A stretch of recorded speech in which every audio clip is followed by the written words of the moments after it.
ক্লাসে হচ্ছে আমরা ম্যাথমেটিক্যাল প্রবলেমগুলো সলভ করার পূর্বে এই যে কনসেপ্টগুলোকে যে আমরা ইউজ করছি এটা রিয়েল ফিল্ড ইমপ্লিমেন্টেশন গুলো কি আছে একটু দেখে নেই, ঠিক আছে? তো প্রথমত আমাদের একটা কোয়েশ্চেন সবারই মাথায় আসে যে আমরা যে এত কিছু এখান থেকে প্রবলেম সলভ করব বা হলো এসি সার্কিট নিয়ে অ্যানালাইসিস করছি, এগুলো অ্যাকচুয়ালি আমাদের কোথায় কোথায় ইমপ্লিমেন্ট হতে পারে, right? So, AC circuits, mathematics is the foundation of modern electrical system. It helps engineers design, analyze, and optimize systems like power grids, electronics, and medical devices that operate with sinusoidal voltage and currents. So, AC circuit basically আমরা কোনগুলোকে দিয়ে deal করছি, sinusoidal voltage and current নিয়ে আমরা deal করি, তাই না? একদম প্রথমে যে বেসিক স্টেপে আমরা আছি আপাতত হচ্ছে এগুলাই জানি। তো এইগুলো ইঞ্জিনিয়ারদেরকে কোথায় কোথায় হেল্প করে অ্যানালাইজ করতে বা ডিজাইন করতে, বিভিন্ন হচ্ছে পাওয়ার গ্রিড, ইলেকট্রনিক্স, বিভিন্ন ইকুইপমেন্ট যেগুলো আছে, এছাড়াও মেডিকেল ডিভাইসেও কিন্তু আমাদের এই ধরনের সাইনোসয়েডাল ভোল্টেজ এন্ড কারেন্টগুলোকে আমরা ব্যবহার করে থাকি। তো লাস্ট দিন যখন হচ্ছে আপনাদেরকে ল্যাব করানো হয়েছিল তখন অনেকেই একটা কোয়েশ্চেন করছিলেন যে আমাদেরকে একটা ছোট ট্রান্সফরমার দেওয়া হয়েছিল, তাই না? 12 ভোল্ট সেন্টার ট্যাপ ট্রান্সফরমার ছিল। তো 12 ভোল্ট সেন্টার ট্যাপ বলতে এখানে কোন কনসেপ্টটা ব্যবহার করা হয়েছিল যে আমরা যদি নিউট্রাল বা কমন পয়েন্টের সাথে লেফটের এই পার্টটার অংশটা নেই তখন হচ্ছে এখানে 6 ভোল্ট আর এদিকে আরেকটা হচ্ছে 6 ভোল্ট ছিল। তো ফ্রিকোয়েন্সি আমাদের যে ল্যাব অ্যাসিস্ট্যান্ট ছিলেন উনি বলছিলেন যে ল্যাব ইনস্ট্রাক্টর যে আমাদের এখানে ফ্রিকোয়েন্সি 50 হার্টজ। তো অনেকেই কোয়েশ্চেন করছিলেন যারা একদম নতুন যে 50 হার্টজ কি ট্রান্সফরমারের সাইজের উপর এটা ডিপেন্ড করে কিনা, যে ট্রান্সফরমারের সাইজ বড় হলে 50 হার্টজটা চেঞ্জ হতে পারে কিনা। তো এটা সব সময় মাথায় রাখবেন যে বাংলাদেশের পার্সপেক্টিভে 50 হার্টজ হচ্ছে ফিক্সড, ঠিক আছে? এটা ট্রান্সফরমার আপনার বড় না ছোট এটার উপর অ্যাকচুয়ালি ডিপেন্ড করে না, আমাদের বাংলাদেশের পার্সপেক্টিভে ফিক্সড হচ্ছে 50 হার্টজ। ইউএসএ তে আরেকটু বেশি, অলমোস্ট প্রবাবলি 60 হার্টজ এরকম আছে, ঠিক আছে? তো আমরা এই যে এসি নিয়ে যে পড়ছি এগুলো কোথায় কোথায় লাগবে একটু লক্ষ্য করে দেখেন। আমি এখানে একটা সামারাইজড ভার্সন হিসেবে অ্যাড করার ট্রাই করেছি যে আমাদের যে জেনারেশন গুলো আছে, জেনারেশন, ডিস্ট্রিবিউশন, দেন হলো যে commercial and industrial, business, consumers, transmission, সব ক্ষেত্রে কিন্তু এসি পাওয়ারটাকে ব্যবহার করা হয়। তো এসি কেন ট্রান্সমিশনের জন্য সুবিধা, এটা কি আমি লাস্ট দিন ল্যাবে বলেছিলাম না যে হাই ভোল্টেজ যেটা আছে আমরা তো অনেক মানে লাইন থেকে যখন ট্রান্সমিট করি তখন কি লো করলে কি হয়, লাইনের লস হয়ে যায়, রাইট? সো আমাদেরকে কি করতে হবে তখন ট্রান্সমিশন, ডিস্ট্রিবিউশন এই সবখানে কোনগুলোকে করা লাগে, এসি সাপ্লাইটাকে মূলত আমরা হচ্ছে ট্রান্সমিট করে থাকি। ডিসি তে কি মানে হাই ভোল্টেজে কনভার্ট করা যায় চাই, কিন্তু আপনার হচ্ছে এসির ক্ষেত্রে এগুলো অনেক সুবিধা, প্লাস হলো কি আমাদের সবকিছু এরকম ভাবে কনভার্ট করতে পারবো না। আর তাছাড়াও এখানে আরো কিছু হচ্ছে আপনার প্রবলেম আছে, সেফটি ইস্যু আছে, এগুলো নিয়ে আমরা সামনের দিকে আলোচনা করবো। সো প্রথমত আমরা একটু এসি ভার্সেস ডিসি সিস্টেম নিয়ে জেনে নেই, কারণ ইলেকট্রিক্যাল সার্কিট 1 এ অলরেডি আপনারা হচ্ছে ডিসি সিস্টেম নিয়ে স্টাডি করে এসেছেন। তো AC is preferred over DC in power system due to its easy of voltage transmission, lower transmission loss, and compatibility with large scale distribution. তাহলে আপনাকে যদি হচ্ছে কখনো কোয়েশ্চেন করা হয় যে আমরা কেন এসি টাকে ইউজ করি, ডিসির তুলনায় এসি এত পপুলারিটি পেয়েছে কেন, সেই ক্ষেত্রে আপনাকে কি বলতে হবে যে আমাদের ভোল্টেজ যে ট্রান্সফরমেশন, তারপর লোয়ার ট্রান্সমিশন লস, এই সবকিছুর জন্য হচ্ছে এসিটা যে বাইটে পপুলারিটি পেয়েছে। তো আপনারা হয়তো সবাই জানেন প্রথম দিকে এসি ভার্সেস ডিসি কিন্তু দুইজনের মধ্যে অনেক ধরনের আপনার এক্সপেরিমেন্ট, তারপর লজিক সবকিছু মিলে শেষ পর্যন্ত কোনটা টিকে ছিল, এসিটা, রাইট?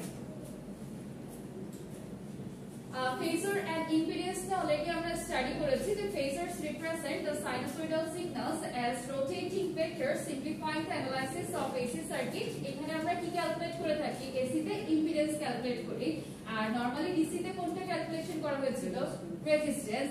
তাহলে ইম্পিডেন্স এর ক্ষেত্রে আমরা কি বলি, Z is equal to R plus JX characterizes how circuit elements resist AC flow. তো ফেজর এন্ড ইম্পিডেন্স কে মোটামুটি আমরা আগেও করছি। নেক্সট হচ্ছে এসি পাওয়ার অ্যানালাইসিস। তো নরমাল ডিসি পাওয়ারের ক্ষেত্রে আমরা কিভাবে ফাইন্ড আউট করেছিলাম, ডিসি পাওয়ারটাকে P = VI, সিম্পল একটা ইকুয়েশন অ্যাপ্লাই করে আমরা এখানে পাওয়ার বের করেছিলাম।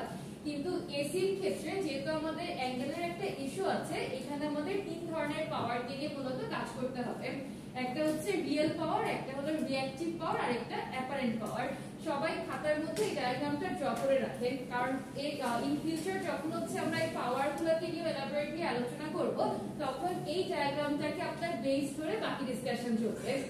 ওকে, তো আমাদের হচ্ছে তিন ধরনের পাওয়ার নিয়ে সবসময় মাথায় রাখবেন যে ডিসি কে আমি সিম্পল যেমন P = V একটা ইকুয়েশন অ্যাপ্লাই করে সব প্রবলেম সলভ করতে পেরেছিলাম। এসির ক্ষেত্রে আপনাকে অলওয়েজ তিন ধরনের পাওয়ার নিয়ে কাজ করতে হবে, একটা হচ্ছে real power, reactive power and apparent power. আর ইকুয়েশন গুলোকে যখন লিখবে তখন এই যে real power P = S cos θ, তারপর reactive power Q = S sin θ, এগুলোকে সুন্দরভাবে মেনশন করে রাখবেন। পাওয়ার ট্রায়াঙ্গেলটা ঠিকভাবে ড্র করেন, কারণ এর উপরে কিন্তু অনেক কিছু হচ্ছে ক্যালকুলেশন ডিপেন্ড করবে। এটাকে সাইন কোনটা? হ্যাঁ, রিঅ্যাকটিভ পাওয়ারের ক্ষেত্রে Q = S sin θ, আর রিয়েল পাওয়ারের ক্ষেত্রে P = S cos θ।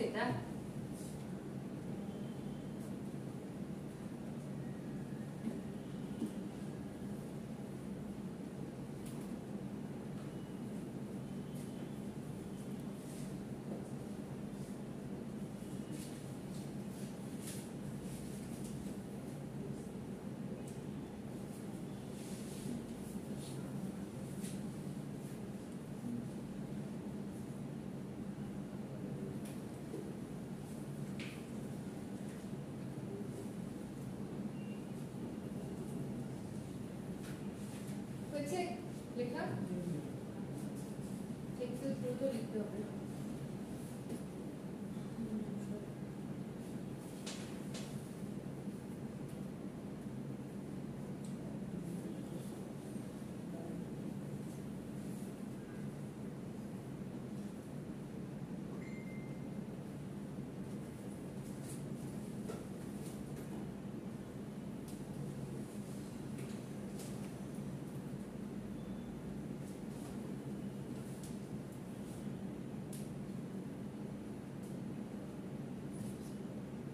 Yes.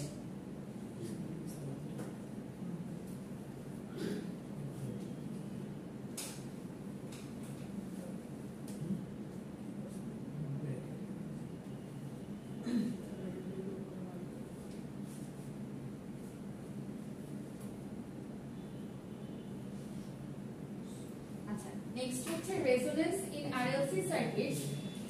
In RLC circuit, resonance occurs when inductive and capacitive reactance channel each other, leading to a purely resistive circuit at a specific frequency. আচ্ছা, resonance নিয়ে আমি পুনরায় শুরুর দিকে একদিন অল্প কথা বলেছিলাম যে আপনারা হয়তো দু একজন কোয়েশ্চেন করেছিলেন যে যদি আমার সার্কিটটা পিওরলি রেজিস্টিভ বা পিওরলি ইন্ডাকটিভ হয় সেক্ষেত্রে কোন ধরনের ক্যালকুলেশন আমরা করে থাকি। তো তখন হচ্ছে রেজোন্যান্স নিয়ে আপনাদেরকে অল্প স্বল্প হচ্ছে বলা হয়েছিল, বাট ইন ডেপথে মনে হয় আমরা যাই নাই। ডিটেইলসটা কি পড়িয়েছিলাম রেজোন্যান্সটা? আচ্ছা জি, আরএলসি সার্কিটে সেভাবে মানে পড়ানো হয়। আরএলসি সার্কিট এখন আপনাদেরকে দেখানো হয় না। ম্যাম এম তো ইন্ডাক্টর, হ্যাঁ রেজিস্টর, ইন্ডাক্টর, ক্যাপাসিটর ঠিক আছে একসাথে। এক্ষেত্রে এম মানে রেজিস্টারের ক্ষেত্রে আর দিয়ে শুরু হয়, কারণ আর এম কি কারণে এটা অনেকেই কোয়েশ্চেন করে, বাট অ্যাকচুয়ালি হচ্ছে যেমন রেজিস্টরের ক্ষেত্রে আমরা আর, ক্যাপাসিটরের ক্ষেত্রে আমরা সি ইউজ করি, ইন্ডাক্টরের ক্ষেত্রে আইটা দেওয়া হয় না, কারণ কি আই দিয়ে তো অ্যাকচুয়ালি আমরা কারেন্টটা রিপ্রেজেন্ট করে থাকি, তাই না? সো ইন্ডাক্টরের হচ্ছে আপনার গ্রিক অর ল্যাটিন যে কোনো একটা ওয়ার্ডের পার্সপেক্টিভে হচ্ছে এলটাকে ডিফাইন করা হয়, কারণ আই দিয়ে করলে এটা আমার কারেন্টের সাথে আপনার কনফ্লিক্ট করে। আচ্ছা, যেহেতু এখন আমরা frequency response and filter high pass, low pass, band pass নিয়ে এখনো পড়ি নাই, সুতরাং এগুলো আপাতত স্কিপ করি। তো যাদের এই যে মনে কোয়েশ্চেন ছিল যে এসি গুলো আমাদের কোথায় কোথায় ইমপ্লিমেন্ট করা হয় তাদের উদ্দেশ্যে একটু বলে রাখি যে আপনারা হলো সিগন্যাল এন্ড সিস্টেমস যে কোর্সটা আছে এটা মনে হয় থার্ড ইয়ারে থাকে, ওইখানে যেও দেখবেন যে অডিও সিগন্যাল প্রসেসিং এর ক্ষেত্রে আমাদের এই ধরনের ফিল্টার গুলোকে ব্যবহার করা হয়ে থাকে, লো পাস, তারপর band pass, high pass filter. তো এই সবগুলোর ক্যালকুলেশন কিন্তু আমরা এই এসি সার্কিট থেকেই হচ্ছে শিখে যাব। তো এগুলো শিখে কোথায় ইমপ্লিমেন্ট করব হলো পরবর্তীতে যখন অডিও এন্ড সিগন্যাল প্রসেসিং এর কাজগুলো আমাদের লাগবে, ঠিক আছে? তো যত বড় ম্যাথই করাই না কেন, কমপ্লিকেটেড হোক বা যত ডিফিকাল্টি মনে হোক, একটু মাথায় রাখবেন যে এই প্রত্যেকটা জিনিসের আমাদের রিয়েল লাইফে ইমপ্লিমেন্টেশন আছে। তাহলে আমরা এই যে ফ্রিকোয়েন্সি রেসপন্স গুলো বা সিগন্যাল প্রসেসিং এ কিভাবে ব্যবহার করে থাকি, দেখেন, how frequency response is used in audio and signal processing. First of all filtering the unwanted frequency, আমাদের কিছু আনওয়ান্টেড ফ্রিকোয়েন্সি থাকে না যেগুলোকে আমরা ফিল্টার করে পিওরটা পেতে চাই, তো তখন কি করা হয়, লো পাস ফিল্টার যেটা আছে, লো পাস ফিল্টারটা remove high frequency noise and let low frequency like pass to pass. তো আমাদের হচ্ছে হাই ফ্রিকোয়েন্সি নয়েজ যেগুলো থাকে ওগুলোকে হলো রিমুভ করে শুধুমাত্র হচ্ছে আমাদের যে ফ্রিকোয়েন্সিটা পাস করানোর দরকার সেটার কাজ হলো লো পাস ফিল্টারের। ওকে, সিমিলারলি হচ্ছে high pass filter, band pass ফিল্টারেরও এখানে ফ্রিকোয়েন্সি রেঞ্জ, তারপর এটার কাজ কি সবকিছুই দেখানো আছে।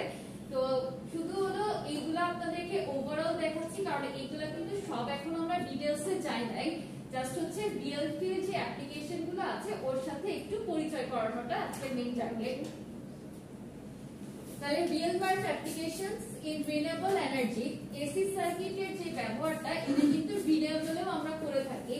এখন ডিরেক্ট না করলেও ইনডিরেক্টলি হচ্ছে আপনার এটাকেও ইমপ্লিমেন্ট করা হয়, যেমন সোলার এনার্জি বা সোলার পাওয়ার নিয়ে আগে কি কেউ কখনো করেছে? রিনিউয়েবল এনার্জি কোর্সটা কি করা আছে বা এনার্জি কনভার্সন 1 অনগোয়িং রিনিউয়েবল কোর্সটা করেছেন কেউ? প্রজেক্টের কাজ করছেন কেউ এসি এই মানে সোলার নিয়ে? আচ্ছা, তাহলে তো হচ্ছে সব মানে একটু মোটামুটি বেসিকটা আপনাদের জানা আছে। এখানে প্রথমত সোলার প্যানেল থেকে আমরা কোনটা পাই, ডিসি না এসি? হ্যাঁ, ডিসি পাই, কিন্তু আমাদের যে হচ্ছে মানে বাসা বাড়িতে জিনিসপত্রগুলোকে আমরা চালাই যেমন লাইট ফ্যান এগুলাতে কি ডিসি ইউজ করা হয় নাকি এসি ইউজ করা হয়? এসি ইউজ করা হয়। তাহলে এই যে ডিসি থেকে এসি তে যে আমরা নিচ্ছি তাহলে মাঝখানে আবার কি করতে হয় বলেন তো? একটা ইনভার্টার ইউজ করা হয়। তাহলে এই যে এসি সার্কিটের যে কনসেপ্টটা এটা কিন্তু মূলত আপনার সবখানে ইমপ্লিমেন্ট করতে হচ্ছে কোনো না কোনো ভাবে। So AC circuits are vital in renewable energy systems where inverters convert DC from solar panels or wind turbines into AC for grid integration. তো গ্রিডে ইন্টিগ্রেট করার সময় আমার এই ডিসিটাকে ফার্স্টে হচ্ছে কিসে কনভার্ট করে নিতে হয়, এসি তে, তারপরে আমরা হচ্ছে এটাকে গ্রিডের সাথে ইন্টিগ্রেট করতে পারি। আচ্ছা, আরো কিছু হচ্ছে রিয়েল লাইফ অ্যাপ্লিকেশনস আছে যে আমরা এই যে অ্যানালগ টু ডিজিটাল কনভার্ট করছি বা এএফই ডিএসপি এগুলোকে ব্যবহার করি, এগুলো আমাদের হচ্ছে যখন মেডিকেল সেক্টর এমআরআই এর কথা তো সবাই শুনেছেন তাই না? এমআরআই ইসিজি এগুলো সবখানেই কিন্তু আমাদের এর অ্যাপ্লিকেশনস আছে। So devices like MRI and ECG rely on AC circuit principles for frequency tuning and signal clarity.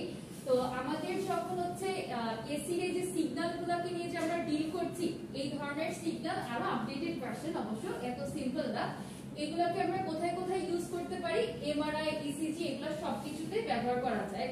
তো গতদিন যাদের মনে একটু দুঃখ ছিল যে আমরা এসি নিয়ে কেন স্টাডি করছি বা এত বড় বড় ম্যাথমেটিক্যাল প্রবলেমগুলো সলভ করে আসলে লাভটা কি, এটা আমাদের বলতে গেলে একদম ডে টু ডে লাইফের সবখানেই কিন্তু আমরা এসিটাকে ব্যবহার করে থাকি। আইডিয়াল হচ্ছে আমরা বুঝে করি অথবা না বুঝেই করে থাকি, ঠিক আছে? তো নেক্সট টাইম হলো যদি আমরা বায়োমেডিক্যাল ডিভাইসের ক্ষেত্রে রিয়েল ফিল্ড ইমপ্লিমেন্টেশন সম্পর্কে আপনাদেরকে জিজ্ঞাসা করি, স্পেসিফিক এই পয়েন্টগুলো বলতে হবে যে devices like MRI and ECG rely on AC circuit principles for frequency tuning and signal clarity. Resonance and filter circuits ensure accurate diagnosis. তো আমাদের এখানে কি একটা অ্যাকুরেসি ম্যাটার করে না?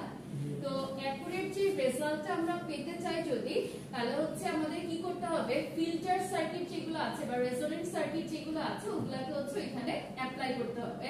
তো এর মাধ্যমে আমরা কি পাবো, যে অ্যাকুরেট রেজাল্টটা আছে, অ্যাকুরেট রেজাল্টটা এখান থেকে আমরা পেয়ে যাব। তো যদি এই কোর্সে আপনারা রেজোনেন্ট সম্পর্কে, ফিল্টার সম্পর্কে অথবা মেইন যে ম্যাথমেটিক্যাল অ্যানালাইসিস গুলো আছে ওগুলো না শিখে যান, পরবর্তীতে যদি আপনাকে কেউ এই ধরনের কোয়েশ্চেন গুলো করে তখন কিন্তু কোনো অ্যান্সারই দিতে পারবেন না, বুঝতে পারছেন? তো আমাদের একদম বেসিকটা হচ্ছে এই কোর্স থেকে শেখা হবে, দেন অ্যাডভান্স লেভেলে যখন আপনারা যাবেন সিগন্যালস এর কোর্সগুলো করবেন তখন এদের সাথে রিলেট করতে পারবেন। আর আরেকটা সুবিধা আপনাদের হয়েছে যে এনার্জি কনভার্সন 1 কোর্সটা এই সেমিস্টারে থাকায়, কারণ ট্রান্সফরমার কি স্যার স্টার্ট করেছে, ট্রান্সফরমার যখন শুরু করবে তখন দেখবেন এইগুলোর সাথে বেশ কিছু জিনিস হচ্ছে আপনারা অটোমেটিক্যালি রিলেট করতে পারবেন। জি, ইলেকট্রিক ফিল্ড বা ম্যাগনেটিক ফিল্ডের হচ্ছে কারেন্ট ফ্লো। আসসালামু আলাইকুম। তো দেরি কেন? ইলেকট্রিক ফিল্ড বা ম্যাগনেটিক ফিল্ডে আমার ইলেকট্রিসিটি ফ্লো করে না, মানে হচ্ছে ডিরেক্ট যে আপনারা ওর আবার হচ্ছে আলাদা মেকানিজম আছে। স্যার কি আপনাদের যে ম্যাগনেটাইজিং যে কার্ভের ওই কনসেপ্টটা পড়িয়েছেন? এখন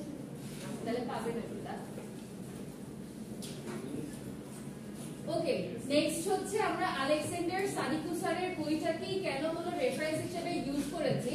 So fundamentals of electric circuits by Alexander and Sadiku provides theoretical foundation and practical examples in AC circuit analysis.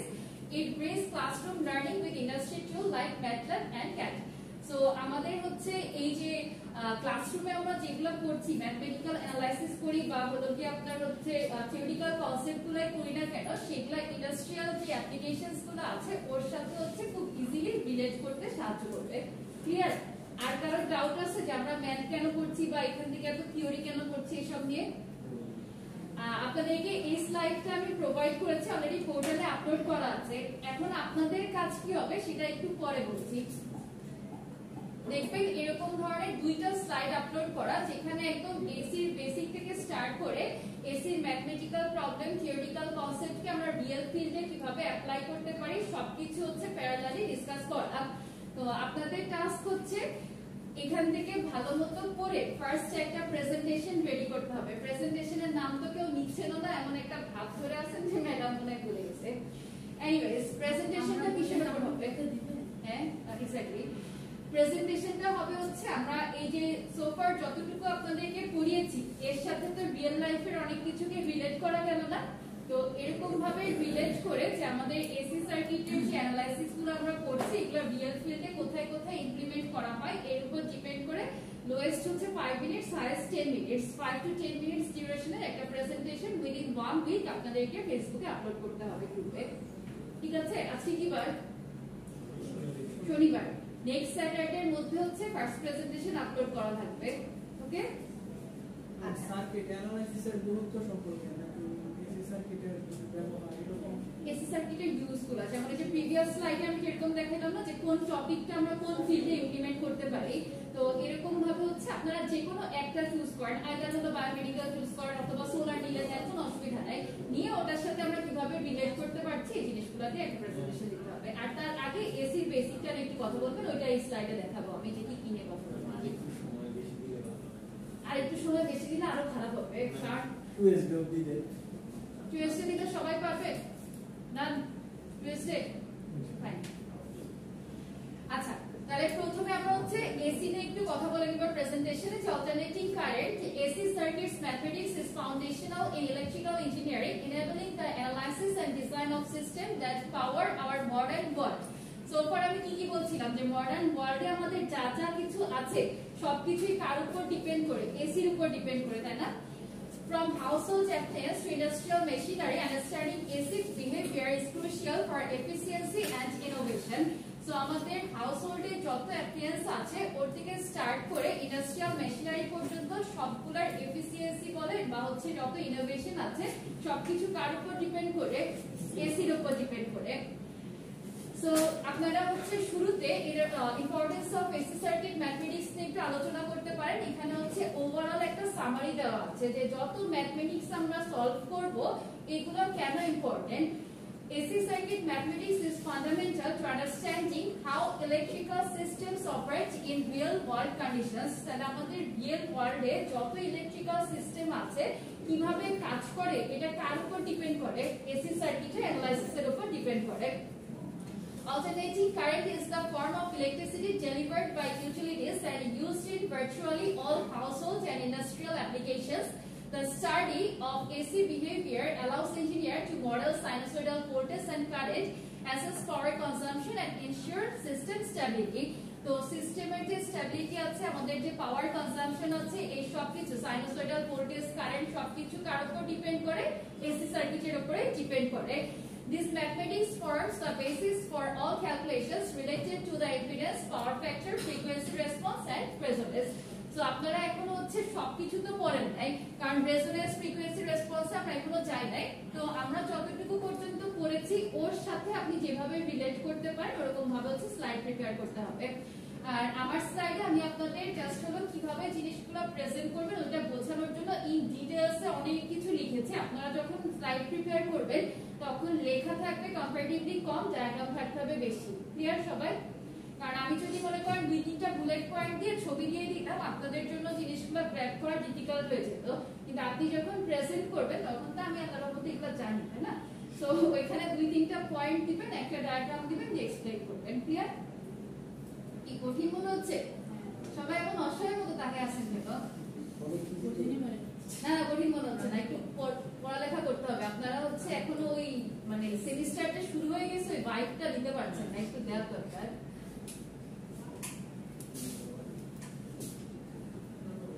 কি আপনাদের বদ্ধ লেগে গেল? আমার স্লাইড গেল কোথায়? এত কষ্ট করে স্লাইডগুলো প্রিপেয়ার করে আনলাম, আর আরেকজন বলছে আলহামদুলিল্লাহ। দেখেন এখানে হচ্ছে আমাদের again AC versus DC system সম্পর্কে বলা আছে। একটু আগে একজন কোয়েশ্চেন করেছিলেন যে আমরা ডিসিটাকে কেন ইউজ করি না, তার উদ্দেশ্যে। So one of the primary reasons AC system dominate modern power networks is their ability to efficiently transmit energy over long distance. আমাদের লং ডিসটেন্সে যখন ট্রান্সমিট করা লাগে তখন আমরা কোন সিস্টেমটাকে প্রায়োরিটি দেই? এসি সিস্টেমটাকে। Unlike direct current or DC, AC voltage can easily step up or step down by using transformers. So transformer use করে আমরা কি করতে পারি? ভোল্টেজটাকে আমাদের প্রয়োজন মতো স্টেপ আপও করতে পারি অথবা স্টেপ ডাউনও করতে পারি। তো লাস্ট দিন আমরা ল্যাবে এটা নিয়ে মোটামুটি একটু আলোচনা করেছিলাম যে যখন হচ্ছে আমাদের ট্রান্সমিশন লাইনে ইউজ করা হয়, মানে লাইন থেকে যখন আমরা ট্রান্সমিট করি তখন কি করতে হয়? লসটাকে কমানোর জন্য আমরা হাই ভোল্টেজ ট্রান্সমিট করি। কিন্তু বাসা বাড়িতে বা ইন্ডাস্ট্রিতে আমরা কি এত হাই ভোল্টেজ ইউজ করি না। তখন আবার কি করা হয়? একটা ট্রান্সফরমারের মাধ্যমে ভোল্টেজটাকে স্টেপ ডাউন করে আমাদের যত প্রয়োজন সেটা হচ্ছে ইউজ করা হয়। তাহলে unlike direct current or DC, AC voltage can be easily stepped up or stepped down by using transformer, which reduces line losses during transmission. While DC systems have their specific applications, AC remains the backbone of the power generation. So DC যে একেবারে application না এটা কিন্তু না, DC এর হচ্ছে কিছু কিছু অ্যাপ্লিকেশন আছে, বাট AC সিস্টেমটাকে আমরা কি করি? পাওয়ার সিস্টেমের ব্যাকবোন হিসেবে কনসিডার করি। And distribution due to its mathematical flexibility and technological advantage.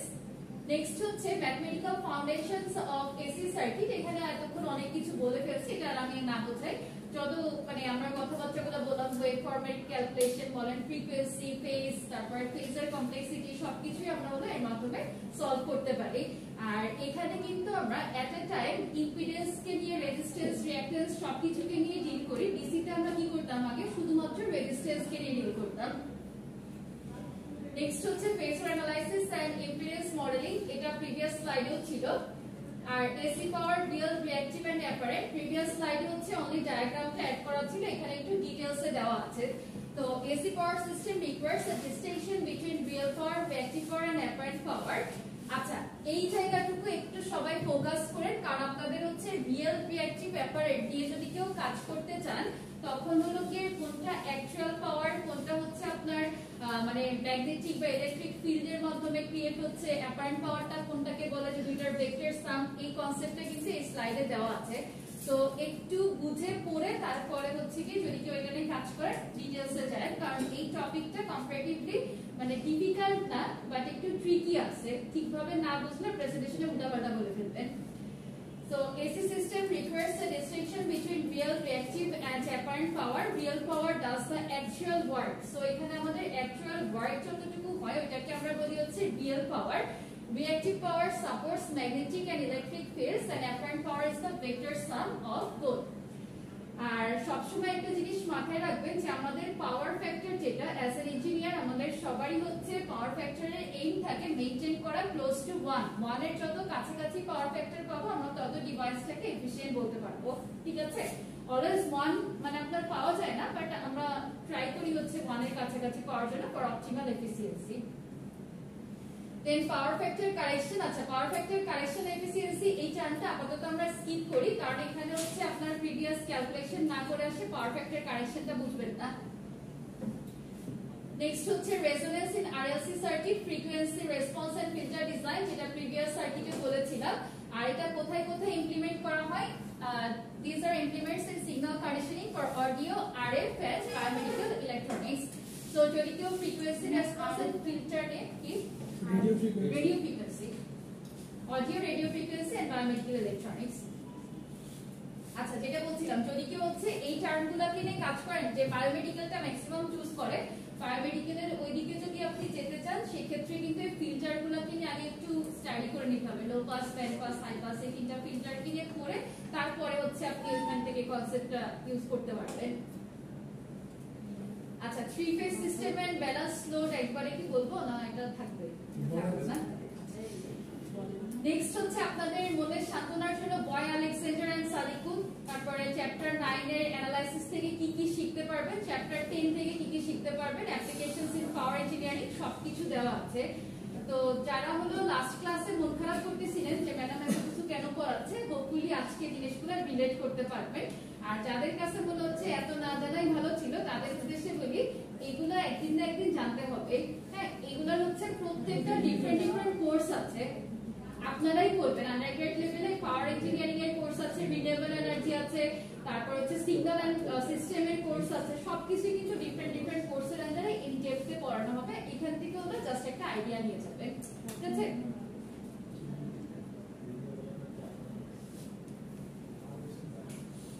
ওকে, তাহলে আমরা হচ্ছে স্ট্রেট এবার ম্যাথে চলে যাই। জি, আমরা ইলেকট্রিক্যাল সার্কিট 1 এর যে বইটা কিনেছিলাম ওইটা একটু সেম জিনিস। আচ্ছা, আমরা হচ্ছে ফার্স্টে সবাই এই ম্যাথমেটিক্যাল প্রবলেমটা সলভ করার ট্রাই করি। সবাই হচ্ছে সার্কিটটা ড্র করে নেন, স্লাইডে থাকে আমার সুবিধা হচ্ছে, আজকে একটু ড্রয়িং অফ করা লাগবে।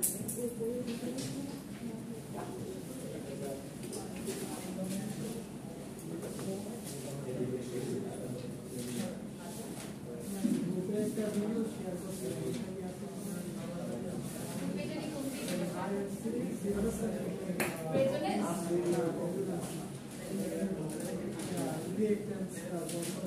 আচ্ছা, ওই টাইপের ম্যাথই আজকে আছে।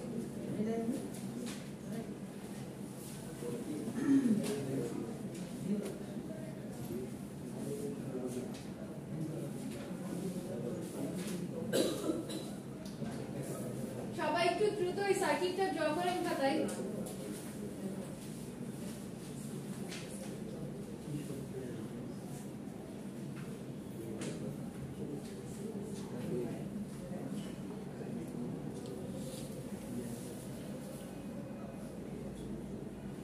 Miss problem number 46, 39 page number.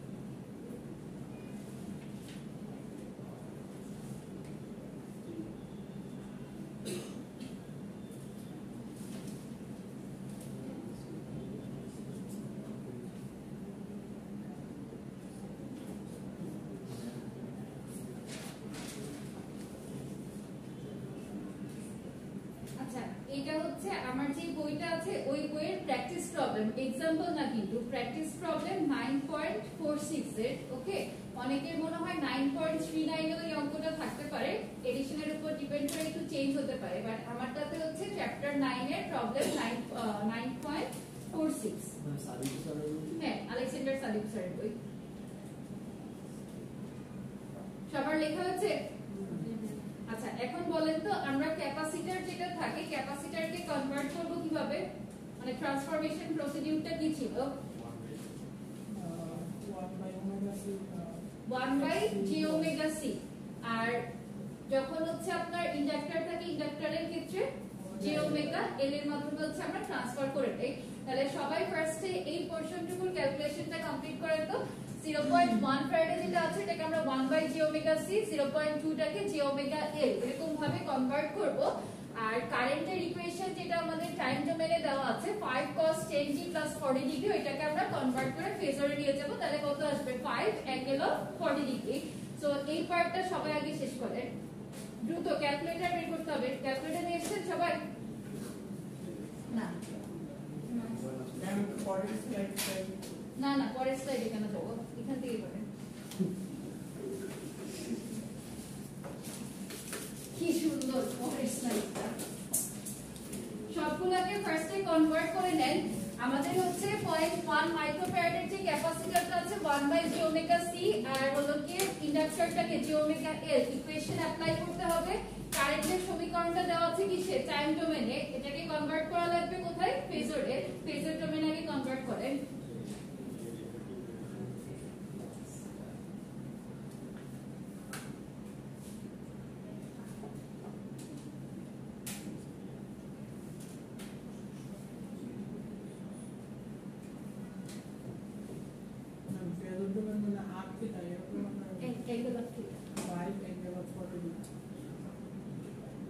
আমাদের যে ইকুয়েশন কি im cos omega t plus theta না, তাহলে আমরা যখন লিখবো তখন হচ্ছে im অ্যাঙ্গেলটা দিয়ে, তাহলে এখানে অ্যাঙ্গেল কত আছে 40 ডিগ্রি, im এর ভ্যালু কত 5, সো 5 অ্যাঙ্গেল অফ 40 ডিগ্রি।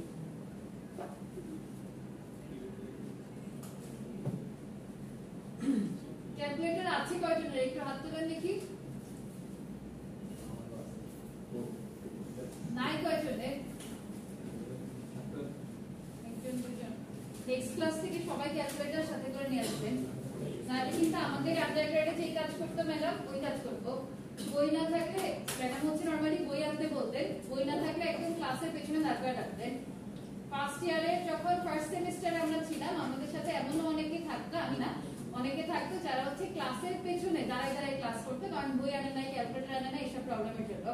1-2 দিন দাঁড়া করানোর পরে সবাই হচ্ছে ক্লাসে সবকিছু নিয়ে আসতো।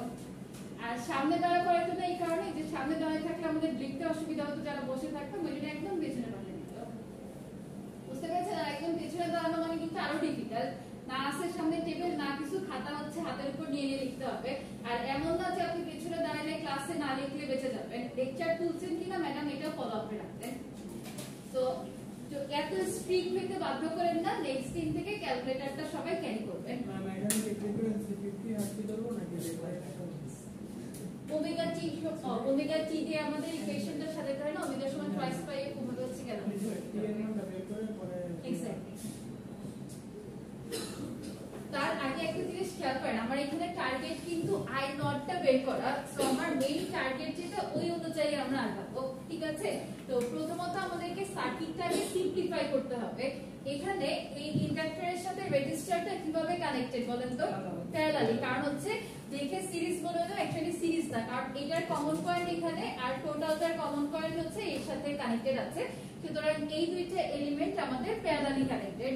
সো প্যারালাল কম্বিনেশন করে ফেলেন যে let z1 is equal to 4 parallel j2 দিয়ে হচ্ছে আমরা ক্যালকুলেট করব। আর এই দুইটা এখানে হচ্ছে 3 ওহম এর যে রেজিস্টারটা ওর সাথে ক্যাপাসিটর কিভাবে কানেক্টেড আছে সিরিজে, তাহলে যখন সিরিজ কম্বিনেশন করি আমাদেরকে কি করতে হবে এই দুইটাকে নরমালি যোগ করে নিতে হবে, আর ওই সাইডেরটা হচ্ছে কম্বাইন করে দেখেন রেজাল্ট কত আসে। খুবই সিম্পল একটা ম্যাথ, এতে আগেই আমাদের ফ্রিকোয়েন্সি বা অন্য কিছু ক্যালকুলেশনের দরকার নাই, কারণ আমাদের ফাইনাল টার্গেট হলো আই নট যে কারেন্টটা ফ্লো হচ্ছে অর্থাৎ এই কারেন্টটাকে বের করা। আর সবার কি ইলেকট্রিক্যাল সার্কিট 1 এর কনসেপ্ট মনে আছে? কারেন্ট ডিভিশন ভোল্টেজ ডিভিশনের এই কনসেপ্টগুলো যে কোনো একজন বলেন তো কারেন্ট ডিভিশন কখন অ্যাপ্লাই করা হয়? Parallel resistor and current division, series resistor and voltage division করেছিলেন তাই না? তো এখানে টোটালি জিনিসটা কিভাবে কানেক্টেড সিরিজে না প্যারালালে? আমরা কম্বিনেশন করার পর যখন লেফট পার্টটা কম্বাইন করছি ওই দুইটা মিলে একটা এলিমেন্ট হয়ে যাচ্ছে, এই দুইটা আবার একটা হয়ে যাচ্ছে, সুতরাং ওভারঅল টোটালটা আমরা কিভাবে কানেক্টেড আছে প্যারালালি কানেক্টেড আছে। তো আমি খুব ইজিলি আই নট থেকে ফাইন্ড আউট করতে পারবো না কারেন্ট ডিভিশন অ্যাপ্লাই করে? আচ্ছা আমার কথাটা বুঝেছেন কয়জন একটু হাত তুলেন তো? কারেন্ট ডিভিশন সম্পর্কে আইডিয়া কি সবার ক্লিয়ার? আগে এটা বলেন, ক্লিয়ার নাই? আচ্ছা আচ্ছা ঠিক আছে। তো আমাদের কারেন্ট ডিভিশন অ্যাপ্লাই করার সার্কিটটা কেমন ছিল? এই ধরনের না, যখন ডিসিটা আপনারা করছেন যে এখানে একটা ভোল্টেজ সোর্স কানেক্টেড থাকবে, এখানে একটা রেজিস্টার, এখানে একটা রেজিস্টার, যদি এরকম প্যারালালি ফরমেশনে থাকে যেই কারেন্টটা ফ্লো হতো এটা দুইটা ব্রাঞ্চে এসে হচ্ছে ডিভাইড হয়ে যায় তাই না? তো আমরা যখন I1 কারেন্ট ক্যালকুলেট করি, লেটস সে এটা R1 R2 কনসিডার করলাম, I1 এর সময় আমি হচ্ছে নিউমেরেটরে কি রাখতাম? যাকে ক্যালকুলেট করেছি আর অপোজিট রেজিস্টারটাকে উপরে রাখা হবে তাই না? R2 divided by total summation R1 * R2 multiplied by total current. এটা কি সবার খেয়াল আছে? আর ভোল্টেজ ডিভিশনের ক্ষেত্রে জাস্ট অপোজিট হতো, যে V1 থাকলে R1 উপরে P2 থাকলে R2 উপরে আর নিচে হচ্ছে টোটাল সামেশন দিয়ে করতাম। তো এই জায়গাটাতেও আমরা যখন হচ্ছে সার্কিটটাকে সিম্পলিফাই করে নিয়ে আসবো এক্স্যাক্টলি এই লজিকটাকে কিন্তু আমরা অ্যাপ্লাই করতে পারছি। সবাই কি বুঝতে পারছেন কথা? এই কথা হবে না। তো আমাদের লেফট পার্টে যে দুইটা আছে কানেকশন, ওই দুইটাকে আমরা কিসের মাধ্যমে এখন রিপ্লেস করতে পারি? Z1 এর মাধ্যমে, রাইট? তারপরে এই মাঝে একটা কারেন্ট সোর্স কানেক্টেড আছে, এইদিকে যেটা সংযোগকে আছে এটাকে আমরা Z2 এর মাধ্যমে রিপ্লেস করে দিব। আমার কারেন্ট ফ্লো ছিল কোন সাইড থেকে? এখান থেকে। তাহলে আমি যদি এখানে হচ্ছে একটা কারেন্ট ডিভিশন অ্যাপ্লাই করতে চাই, অর্থাৎ আমি এই I0 থেকে ফাইন্ড আউট করতে চাই কোন ব্রাঞ্চটাকে আমি নিউমেরেটরে রাখবো, উপরে রাখবো কোনটা? Z1 টাকে ডিভাইডেড বাই টোটালটা summation multiplied by total current. So এই কাজটাই হচ্ছে রেস্ট অফ দ্য পার্টে করা আছে। দেখুন যখন আমি I0 টাকে বের করতে যাচ্ছি, I0 ফাইন্ড আউট করার সময় আমাদের অপোজিট ব্রাঞ্চ কোনটা? Z1। সো নিউমেরেটরে কোনটাকে রেখেছি? Z1 কে। ডিনোমিনেটরে থাকবে হচ্ছে টোটাল সামেশন, অর্থাৎ নিচে থাকবে টোটাল সামেশন মাল্টিপ্লাইড বাই আমার টোটাল কারেন্ট। তাহলে হচ্ছে Z1 কত পেয়েছিলেন আপনারা? এই দুইটা প্যারালাল কম্বাইন করে যাদের কাছে ক্যালকুলেটর আছে 0.8 প্লাস j ইনটু 1.6 আসার কথা, আর Z2 আসে হচ্ছে 3 - j। তো আমরা উপরে হচ্ছে Z1 টাকে রাখবো, নিচে দুইটার summation multiplied by total current, অর্থাৎ 5 অ্যাঙ্গেল অফ 40 ডিগ্রি। একে আপনি স্ট্রেট ফরওয়ার্ড ক্যালকুলেটরে দিয়ে সলভ করলে এই রেজাল্টটা পাবেন। সবাই দেখেন এরকম রেজাল্ট আসে কিনা। যদি কারো না আসে আমাকে কোশ্চেন করতে হবে, নিজেদের মধ্যে ডিসকাস করলে প্রবলেম সলভ হবে না। আর যদি এমন কেউ থাকে আমি বুঝি নাই বা হচ্ছে আমার কারেন্ট ডিভিশন ভোল্টেজ ডিভিশন মনে নাই, সে হচ্ছে নির্ভয়ে হাত তুলতে পারেন। কোশ্চেন করলে আমি বকা দেই না, কিন্তু আমি কোশ্চেন করার পর অ্যানসার না দিতে পারলে বকা খাবেন। আপনার মনে নাই? ফাইন। আচ্ছা আমি একটু শর্ট রিভিউ করি। ডিসি সার্কিটের ক্ষেত্রে আমরা হচ্ছে দুইটা কনসেপ্ট নিয়ে পড়েছিলাম, একটা প্যারালাল রেজিস্টরের ক্ষেত্রে কারেন্ট ডিভিশন অ্যাপ্লাই, আর একটা হলো সিরিজ রেজিস্টরের ক্ষেত্রে ভোল্টেজ ডিভিশন অ্যাপ্লাই। তো প্রথম একটু বেসিক থেকেই বলি। আপনার সিরিজ রেজিস্টরের ক্ষেত্রে ভোল্টেজ ডিভিশন কেন করা হয় জানেন কেউ? কারণ সিরিজের ক্ষেত্রে কি আমাদের কারেন্টটা সেম থাকে না, ভোল্টেজটা হচ্ছে যতগুলো এলিমেন্ট কানেক্টেড থাকে ওর মধ্যে ডিভাইড হয়ে যায়। আর প্যারালালের ক্ষেত্রে আমার যেহেতু হলো কি ভোল্টেজ সেম থাকে, সুতরাং যতগুলো ব্রাঞ্চ আমার কানেক্টেড আছে যে কারেন্টটা আপনার এন্টারিং থাকে ওই কারেন্টটা ভাগ হয়ে যায়। তো আমি যদি দুইটা ব্রাঞ্চ কনসিডার করি, দ্যাটস I1 এন্ড I2, এই দুইটা রেজিস্টরের অ্যাক্রস আমার কারেন্ট ফ্লো ছিল। তো ইকুয়েশন যখন এটার একটা ম্যাথমেটিক্যাল ক্যালকুলেশনও ছিল যে আমরা কিভাবে এই ইকুয়েশনগুলোকে পাই। তো লাস্টে হচ্ছে মেইন সমীকরণটা আমাদের থাকে I1 সমান R2 divided by R1 plus R2 into I, আর I2 সমান যখন আমি বের করি উপরে আসে কোনটা? 1 একটা, আর 1 চলে আসে divided by total summation multiplied by current. এখন যদি কেউ কোশ্চেন করেন যে আমি ইকুয়েশনটা কিভাবে পেয়েছিলাম, একটু তাড়াতাড়ি করে দেখাই দিই। আমাদের সমীকরণের কনসেপ্টটা কি ছিল? ভোল্টেজটাকে আমার সেম রাখতে হবে, তাই না? তাহলে আমি কি বলতে পারি? I1 সমান V divided by R1, simple Ohm's law যদি আমরা অ্যাপ্লাই করি। I2 সমান কি ছিল? V divided by R2। তাহলে আমরা যদি টোটাল I টাকে ক্যালকুলেট করতে চাই, I1 প্লাস I2, কিভাবে আসলে এটা? এন্টারিং আর লিভিং কারেন্টের সামেশন 0 না? তাহলে আমি যদি এখানে এন্টারিং কে minus living k plus consider করি, সেখান থেকে আসে হচ্ছে I সমান I1 প্লাস I2 এর ইকুয়েশনটা। সো এই জায়গাতে যখন আমরা ভ্যালুগুলোকে বসিয়েছিলাম, বসানোর পরে যে কমন নিয়ে ক্যালকুলেট করে প্যারালালের কনসেপ্টটাকে ইউজ করে লাস্টলি হচ্ছে ওই মেইন ইকুয়েশনটাকে পাইছিলাম। ঠিক আছে? তো এটা এখন কেন রিভিউ করলাম, এটা আপনারা পাবেন হচ্ছে আলেকজান্ডার সাদিকু স্যারের বই আর্টিকেল 2.6 এ। এটা রিভিউ করার উদ্দেশ্য হলো আমার এই এসি সার্কিটেও সেম কনসেপ্টটাকে ইমপ্লিমেন্ট করতে হবে। কোথায় ইমপ্লিমেন্ট করব? যখন হচ্ছে এই সার্কিটটাকে কম্বাইন করে নিচ্ছি, কম্বাইন করার পরে কি এরা দুইজন মিলে একটা হয়ে গেল, এরা দুইজন মিলে হচ্ছে একটাতে আমরা কনভার্ট করলাম, করার পর ফুল সার্কিটটা কি প্যারালাল হয়ে গেছে না? যেহেতু প্যারালালি কানেক্টেড, সুতরাং আমি যখন I0 টাকে ফাইন্ড আউট করতে যাব, ওর অপোজিট যে ব্রাঞ্চ আছে ওইটাকে উপরে রাখবো, ডিনোমিনেটরে হচ্ছে টোটালটা সামেশন দিব। ওই কাজটাই দেখেন এখানে করা আছে, যে আমি যখন I0 টাকে ফাইন্ড আউট করতে যাচ্ছি, Z1 টাকে উপরে, ডিনোমিনেটরে টোটালের সামেশন মাল্টিপ্লাইড বাই টোটাল যে কারেন্টটা। এবার ক্লিয়ার? ফাইন। সবার কি রেজাল্ট আসলো?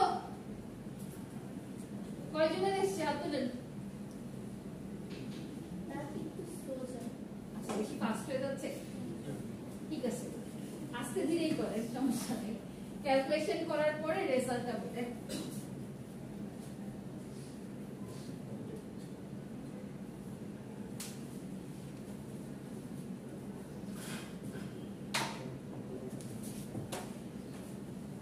কারেন্ট ডিভিশন ভোল্টেজ ডিভিশনের প্রবলেমটা কি হচ্ছে জানেন, যেই ক্লাসে যাই সেই ক্লাসেই বলতে গেলে একবার করে রিভিউ করতে হয়, যার জন্য একটু ফাস্ট হয়ে যায় বলা।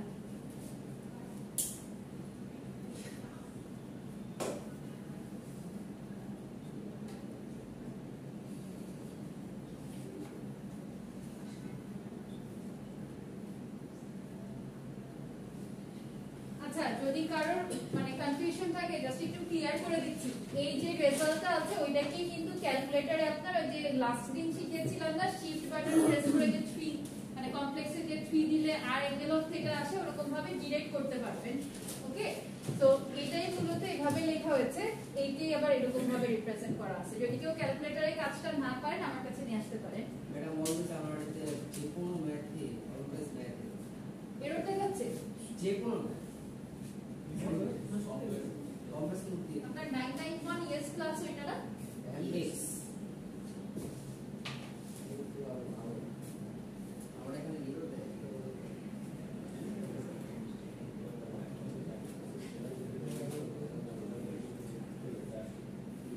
মোড চেঞ্জ করে কি কমপ্লেক্সে নিয়েছেন প্রথমে? এটা তো আসছে আপনার কিন্তু ফার্স্টে হচ্ছে কমপ্লেক্স মোডে নিয়ে তারপরে ক্যালকুলেশন করতে হবে। কোনো কারণে একটা যদি আমার এই কম্পিউটারে সিরিজে থাকতো তাহলে সেটা মাঠে ডিসপ্লে ইউজ করতে হবে। এখানে তো এটা চার লিনিয়ার শুরু আমাদের এগিয়ে আসছি তো।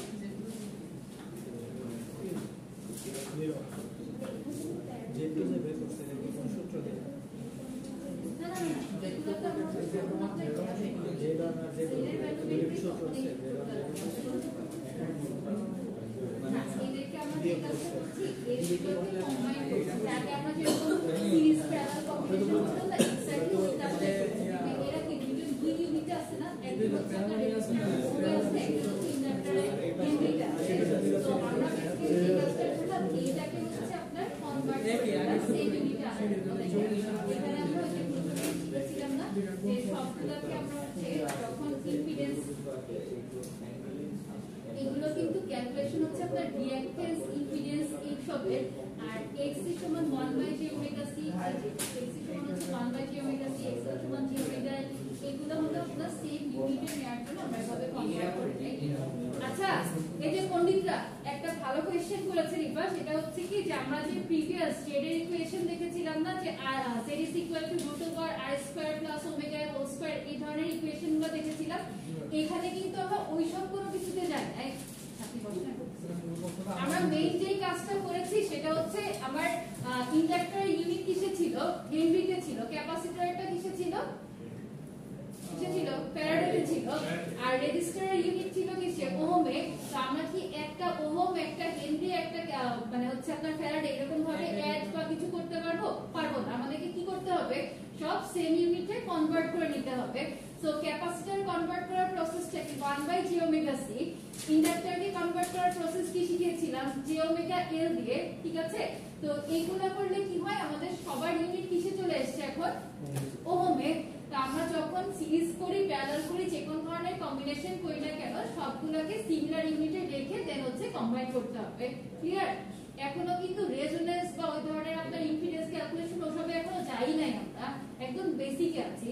আচ্ছা তাহলে জেড তো আর ইম্পিডেন্স না, মানে এই জায়গাটাতে আমরা ইম্পিডেন্সই বলছি, কিন্তু আমরা যে ইকুয়েশনগুলো অ্যাপ্লাই করেছিলাম না root over r square plus omega l whole square, ওই সবই কিন্তু আমরা রাখছি।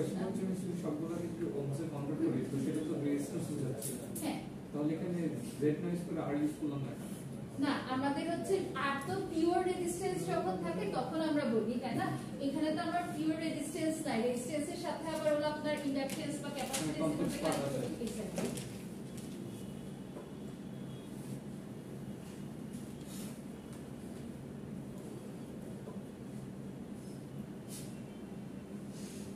আপনি চাইলে যদি এরকম ভাবে বলতেন যে Z1 is equal to impedance of 4 ohm and Z2 ohm, এরকম ভাবেও কিন্তু এটাকে আমরা রিপ্রেজেন্ট করতে পারতাম। ওই লেখাটার জন্য হচ্ছে কোনো অসুবিধা হবে না, কারণ আমরা যখন বলি তখন ইন জেনারেল সবাইকে আমরা ইম্পিডেন্সের ওই আপনাদের পেলেই দেন সেম ইউনিটে হচ্ছে ক্যালকুলেট গুলো করে থাকি।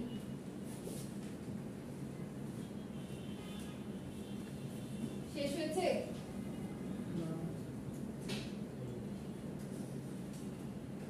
এরপরে একটা ম্যাথ আপনাদের নিজেদেরকে করতে দিব, সুতরাং এই অঙ্কটা যদি কোনো কনফিউশন থাকে আগে ক্লিয়ার করে নেন।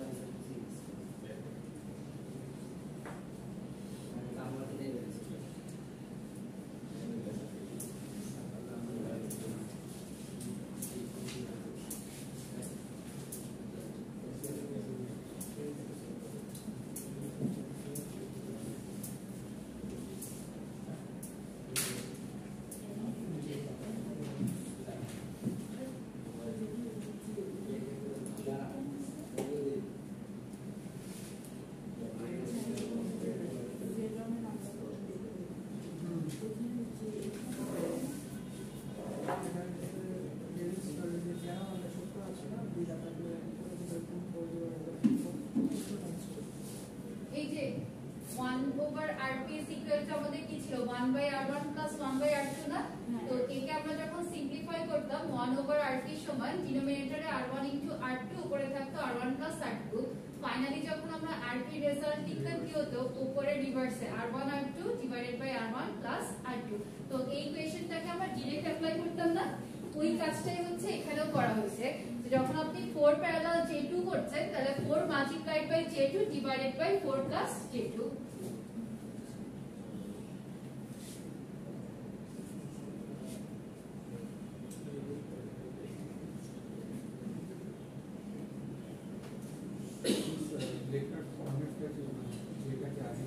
হ্যাঁ, কমপ্লেক্সের ক্ষেত্রে অলরেডি লেখার সময় যেটাকে আমরা সামনে লিখবো তারপরে হলো কি সেটা লিখতে হয়।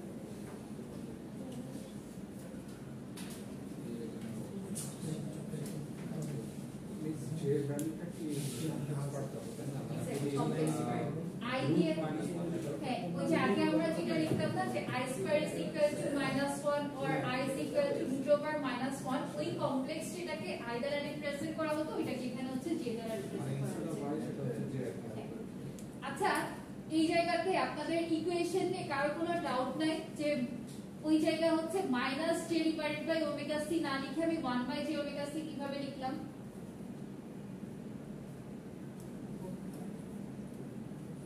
যদি ফর্মুলা লিখেছিলাম এক্স্যাক্টলি দেখেন আপনাদের হচ্ছে ইকুয়েশনটা mainly I dot I is equal to minus I তাই না -1। তো যদি আমরা I এর ভ্যালুটাকে ফাইন্ড আউট করতে চাই I সমান কি লেখা যায় -1 ডিভাইডেড বাই I। সো এখানে I টা বেসিক্যালি আমাদের কি j না, তাহলে মাইনাস হচ্ছে 1 ডিভাইডেড বাই j। তো এভাবে 1/j আকারে আমরা যদি লিখতে চাই 1/j সমান আবার কি বলা যায় -j বলা যায়। তাহলে প্রিভিয়াস যেদিন খাতা ইকুয়েশন লেখা ছিল এখানে -j divided by omega c দিয়ে একবারে লিখেছিলাম, কেউ খাতা খুলে দেখছেন কিনা আল্লাহ জানেন। সো এই -j লেখা আছে কথা 1/j লেখা হচ্ছে একই জিনিস, দুইটা ইকুয়াল।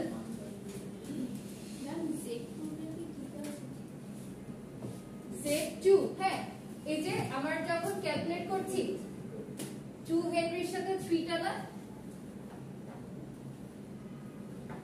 3 এর সাথে হচ্ছে এইটা সিরিজে কানেক্টেড। সো ক্যালকুলেট করলে আসে কত 3 0.1 হ্যাঁ ঠিক আছে। তো এই যে 0.1 কে আপনি কনভার্ট করলে -j আসছে, তো এই 3 এর সাথে প্লাস -j করলে কি হবে প্লাসে মাইনাসে মাইনাস হয়ে যাবে। এতটা পর্যন্ত আসছিলাম 4.32 অ্যাঙ্গেল অফ 94 এতটুকু পর্যন্ত আসছি, তাহলে হয়ে গেছে শেষ। হ্যাঁ আপনাদেরকে যে কারেন্টের বের করতে বলা হয়েছিল, তো কারেন্টের ভ্যালু ফেজার ডোমেনে কত আসলো 2.325 অ্যাঙ্গেল অফ 94.46। সো এটাকে আবার টাইম ডোমেনে কনভার্ট করেন। কি তো ডাকলে মাইনাস করবে কিসে মাইনাস আসলো কেন? আর এর মানটা টোটাল কারেন্টের আর মানটা -2.325 এসছে, তাহলে ক্যালকুলেশনে কোনো ভুল করেছেন। নীরব আপনার কি মাইনাসে আসে না প্লাসে?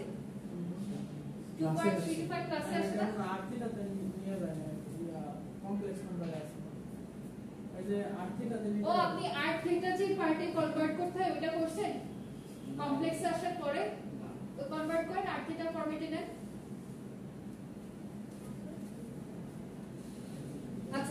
এইটুকু যাদের হয়েছে তারা টাইম ডোমেনে নেওয়ার ফর্মুলাটা কি Im cos omega t plus 5 so এখানে আমার অ্যাঙ্গেলটা কত ছিল 94.46 Im এর ভ্যালু হচ্ছে 2.325 জাস্ট ভ্যালুগুলোকে ইনপুট দিয়ে দেওয়া হয়েছে মানে গ্রুপে যে একটা ভিডিও শেয়ার করা আছে ওইটা দেওয়া আছে যে 1/omega 6 তারপর ওমেগা যেটা ব্যবহার করা হয় রেজোন্যান্সের কথা বলছেন মনে আপনি ওই বেসিক আছে RLC এর রেজোন্যান্সের ক্ষেত্রে আমরা একটু এটা চেঞ্জ করে দেব যেটা না আমি আপনাদের সাথে কি রেজোন্যান্স শেয়ার করে দিয়েছি একটা ভিডিও এটা শেয়ার করা অ্যাডভান্স আছে হয়ে গেছে এটা একটু পড়ে ওইটা তো এটা থেকে মনে হয় সহজ হয়ে যায় এবার আবার আর্গুমেন্ট আছে না কি অবস্থা কোনটা এই যে থিটা মানটা আবার কাজ করে বাবা ক্যালকুলেটরে যদি এই অবস্থা করেন তাহলে কিভাবে হবে আচ্ছা বাকিদেরকে এসছে এক অঙ্ক নিয়ে আর কতক্ষণ টাইম ওয়েস্ট করবেন এবার একদম ইজি একটা অঙ্ক সবাই সলভ করেন তো এটা হচ্ছে আপনাদের এক্সাম্পলের প্রবলেম এক্সাম্পল 9.10 ফার্স্টে সার্কিটটা ড্র করবেন পরে যে সবার আগে 5 মিনিটসের মধ্যে নিয়ে আসতে পারবেন তাকে আজকে ক্লাস পারফরম্যান্সে ফুল মার্কস দেওয়া হবে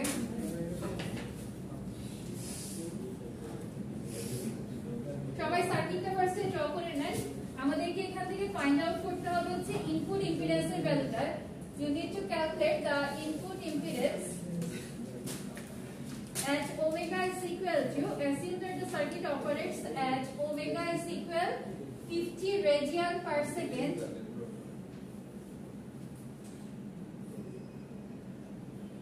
কারো কাছে বই হয়তো নাই থাকলে বন্ধ রাখবেন ক্যালকুলেটরই আনি না আবার বইটা না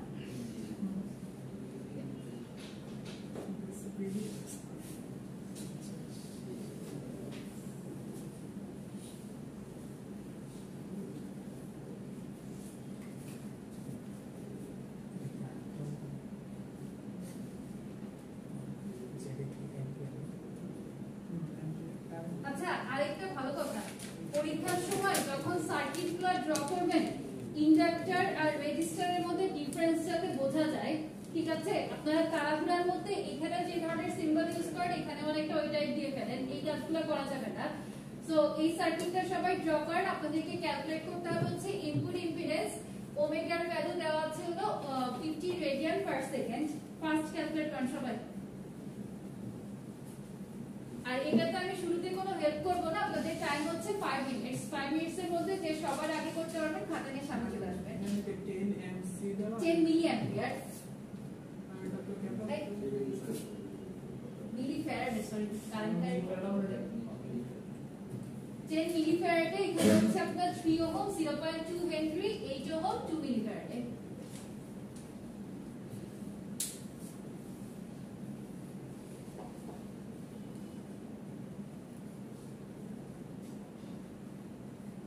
আমার স্টুডেন্ট কি একটা কমে গেছে শাফিন কোথায়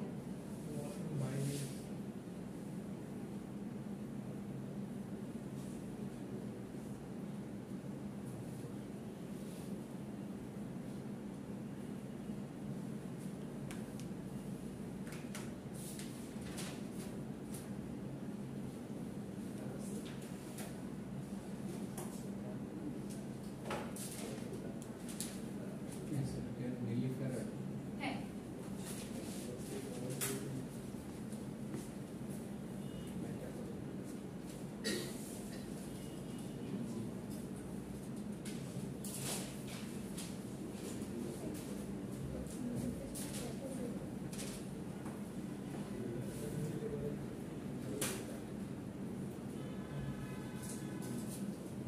আচ্ছা সবার কি রেজিস্ট্রেশন কমপ্লিট না পোর্টালে কি সবাই অ্যাক্সেস পাচ্ছেন কোর্স ম্যাটেরিয়ালস গুলো কি দেখেন যেগুলো আপলোড করা আছে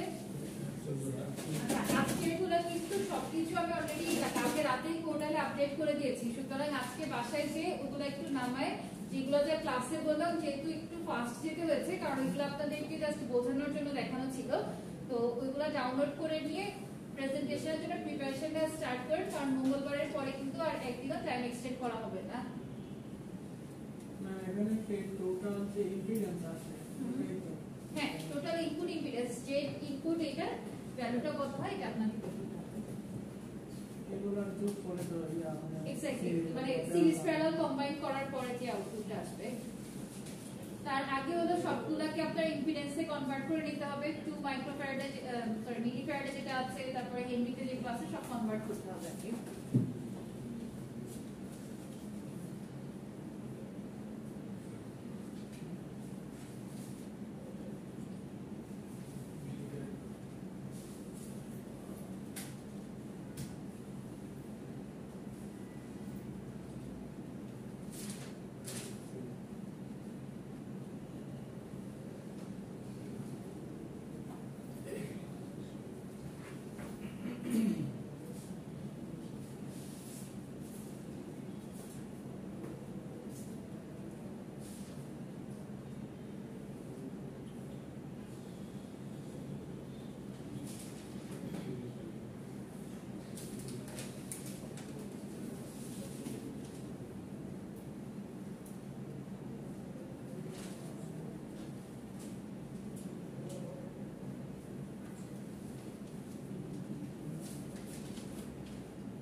আচ্ছা না মিলিফ্যারাডে থেকে ফ্যারাডে কনভার্ট না করে তো আবার মিসম্যাচ করবে ফার্স্টে ফ্যারাডেতে কনভার্ট করে দেয়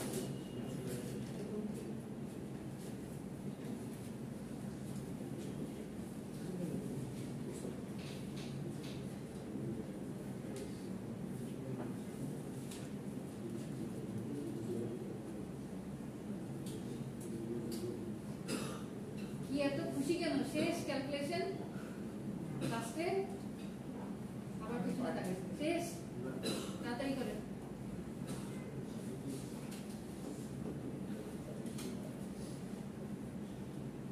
last 3 minutes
এই সেমিস্টারের প্রজেক্ট কি করবেন কোনো আইডিয়া দিয়েছেন গ্রুপ ফরমেশন শেষ গ্রুপ ফরমেশন এখনো হয় নাই কবে করবেন গ্রুপ প্রজেক্ট না করলে কিন্তু 15 তে একদম ডাইরেক্ট 0 দিয়ে দিব এটাতে কোনো পার্শিয়াল মার্কিংও হবে না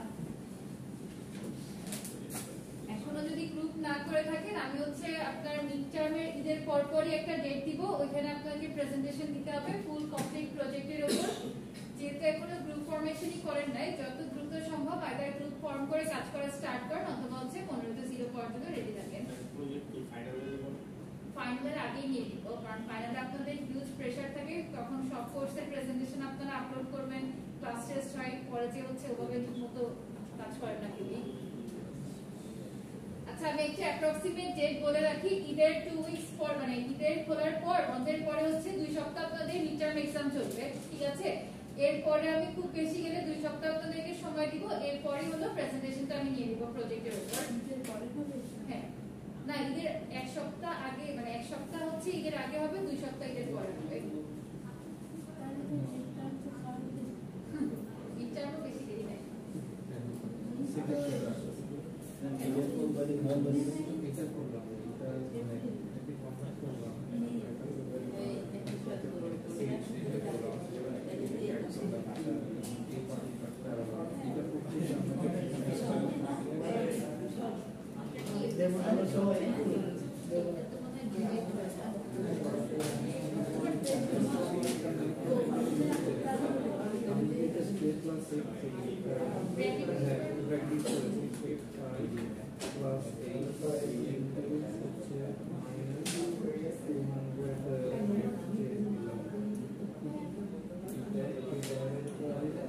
আচ্ছা, এটাকে উপরে লিখে নিচেরটা ক্যালকুলেট করে নিচে লিখে তারপরে যে হচ্ছে ডিভাইড করেন, না যে মনে হয় আপনি যখন ক্যালকুলেটরে দিচ্ছেন ওই পার্ট টু পার্ট হলো গিয়ে ক্যালকুলেট হচ্ছে।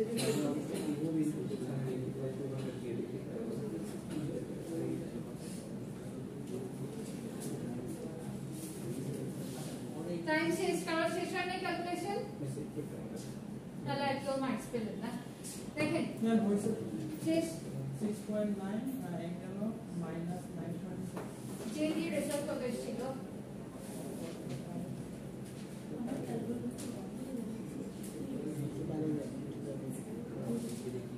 জাস্ট নোটটা চেক করে দেখেন। 6.8 -1.1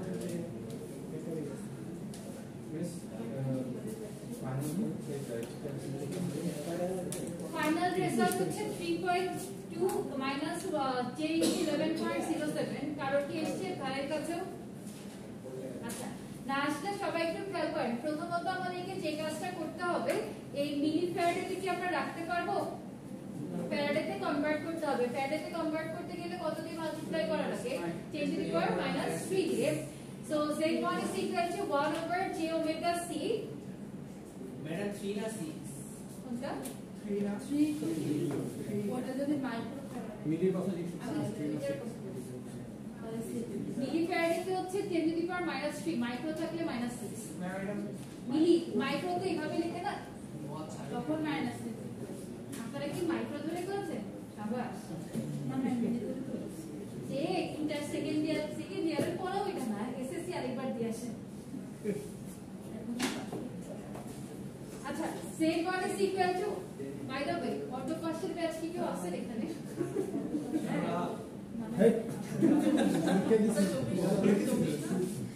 Anyways, সবাই ক্যালকুলেশন খেয়াল করেন। Z1 is equal to 1 over j omega c। তাহলে 1 by j omega এর ভ্যালু কত বলেছিলাম? 50 multiplied by 2 into 10 to the power -3। Calculation করলে আসবে হচ্ছে -j10 ohm। এটা কি সবার ঠিক আছে? Z1 সবার ঠিক আছে? হাত তোলেন। আচ্ছা, যারা মাইক্রো ধরে করেছে তাদেরটা মিলবে না, যারা মিলি ধরে করেছে তাদেরটা মিলবে। নেক্সট হচ্ছে Z2 সমান কি লিখবো?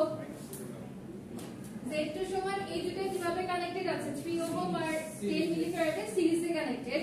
তাহলে 3 plus 1 over j omega c, ভ্যালুগুলোকে বসিয়ে ক্যালকুলেট করলে আসবে 3 মাইনাস j2 ওহম। আর এরা দুটো কিভাবে কানেক্টেড?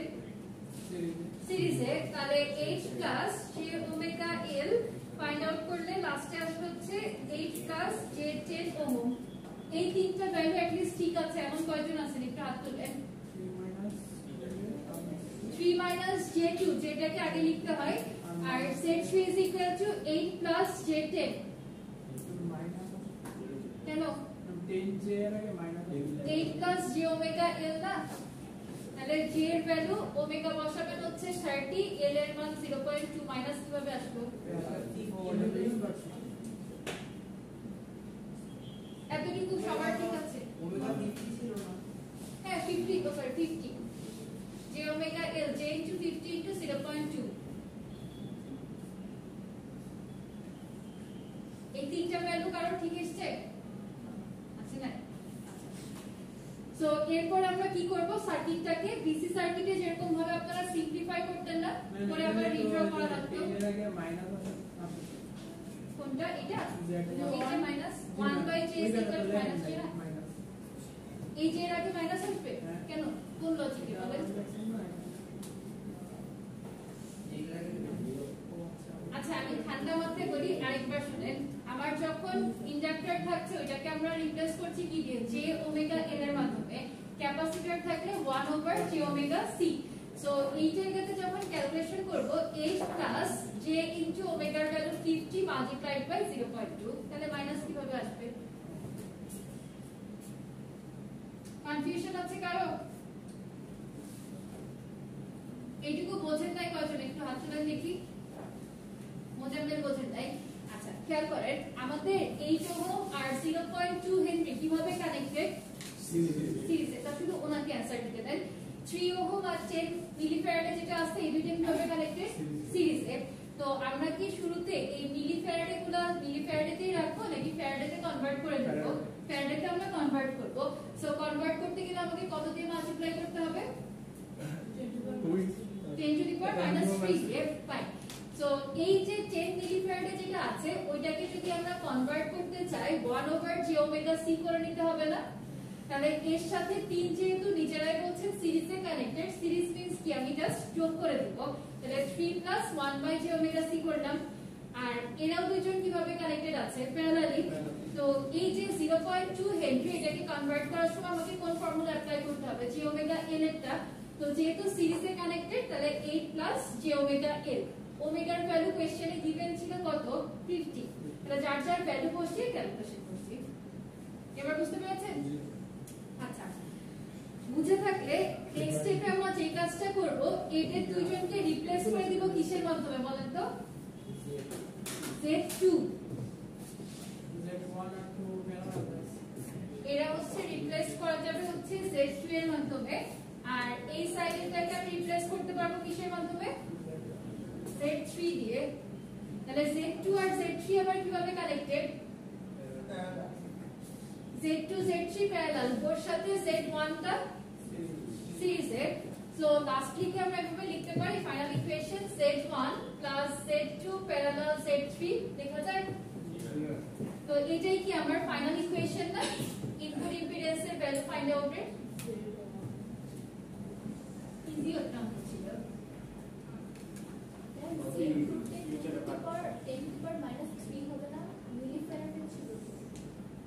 মিলিফ্যারাডে ছিল তো দুইটার ক্ষেত্রে 10 টু দি পাওয়ার মাইনাস 3 হবে মাইনাস 0.5 ছিল কোনটা এটা ভ্যালু বসিয়ে দেখেন ওমেগার ভ্যালু বসাইছেন মাইনাস 50 তাহলে এখানে কিন্তু 3 plus 1 by j into 50 multiplied by এই ক্যাপাসিটরটা কত দিয়েছিলাম 10 তাহলে 10 into 10 to the power minus 3 এবার ক্যালকুলেট করে দেখেন This one power is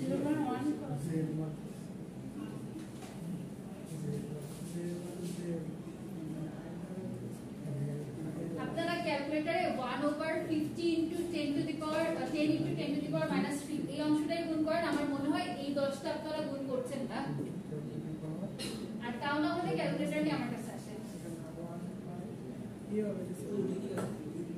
10 গুণ করেছিলেন Yes.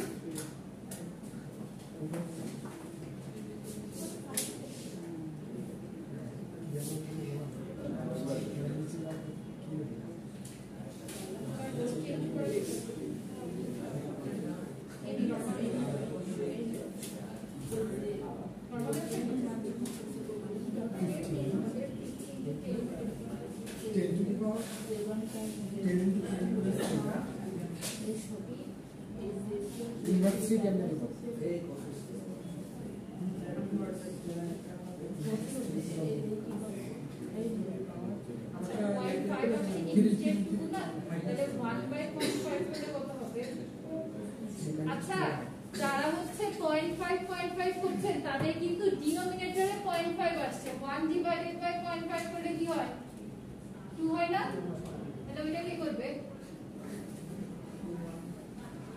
আচ্ছা কি ওভারলোড হয়ে গেছে বুঝতে পারছি জি হচ্ছে 0.28 আর এই বোন প্যারালাল। এখানে ছিল হচ্ছে আপনার 0.2 হেনরি আর 8 হলো সরি সিরিজ যাচ্ছে। তাহলে অ্যাডিশন হবে হ্যাঁ, আর 0.2 হেনরি হচ্ছে 0.2 হেনরি কে কিন্তু আমরা কনভার্ট করে দিতে হবে j into 50 into 0.2 দিয়ে ওমেগা l এর সূত্র j into 50 into 0.2